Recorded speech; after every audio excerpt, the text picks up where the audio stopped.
Hi friends, இன்றைக்கி நம்ம போத்தீஸ் ஸ்வர்ண மஹாலுக்கு தான் வந்திருக்கோம். எதுக்காக வந்திருக்கோன்னு பார்த்தாலே உங்களுக்கே தெரியும். ஜுவல் வாங்க தான் வந்திருந்தோம்.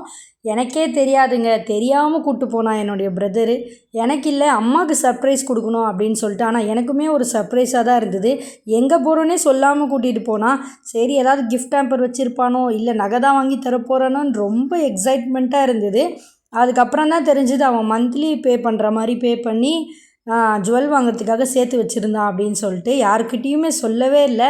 எனக்கே பெரிய ஷாக்கிங் நியூஸாக தான் இருந்தது.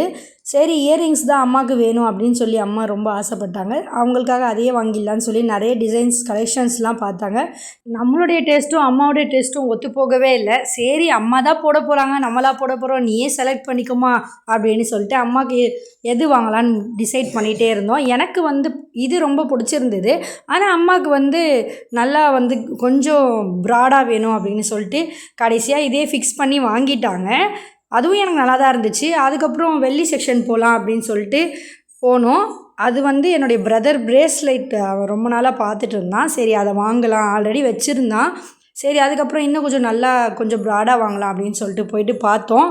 வெள்ளி கூட என்ன ரேட்டுங்க, 40 ருபீஸ் இருந்தது. 240 ருபீஸ் பர் ரேட் ஆகிடுச்சு கிராமே.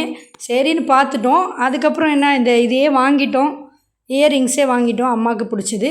33,000 தான் இதோட ப்ரைஸ். 3 கிராம் நினைக்கிறேன். ஆனால் அதோட செய்கூலி சேதாரம்லாம் சேர்த்து 46 கிட்ட வந்துடுச்சு. நகை விற்கிற விலைக்கு நம்ம இந்த ஜென்மத்தில் நகை வாங்க முடியாது போல இருக்குது. அப்படி இருக்குது. என்ன பண்ணுறது, கம்மியாக இருக்கும்போது நம்ம வாங்கியிருக்கணும். இந்த செயினை பார்த்தங்க, ஐயோயோ 25 சவரனா, அது கிட்டத்தட்ட 25 lakhs கிட்ட வந்துச்சு. அதுக்கப்புறம் நம்ம நகை வாங்கும்போது கிஃப்ட்டு வாட்சர் ஒன்று கொடுத்துருந்தாங்க. பேனு இல்லைனா தவா, ரெண்டுத்தில் ஏதாச்சும் ஒன்று எடுத்துக்கலாம். எனக்கு பேன் ரொம்ப பிடிச்சிருந்தது. தவா ஆல்ரெடி நிறைய இருந்தது இல்லையா, அதனால் நான் பேனே வாங்கிட்டேன். இதுவும் நல்லா இருந்துச்சு, குவாலிட்டியும் நல்லா இருந்துச்சு. 1000 ருபீஸ் அதோட ப்ரைஸு. கிஃப்ட் வாட்சரில் நமக்கு ஃப்ரீயாக கொடுத்துருந்தாங்க. 2 கேலண்டரு, வாட்டர் பாட்டில் எல்லாமே ஃப்ரீ. அதுக்கப்புறம் அவங்க ஜுவல் பேக் பண்ணி அதையும் நம்ம கையில் கொடுத்துட்டாங்க. அவங்க கொடுத்துருந்த அந்த பர்ஸு தாங்க எனக்கு ரொம்ப பிடிச்சிருந்தது. இதோட நெக்ஸ்ட் vlogல பார்க்கலாம். தேங்க்யூ.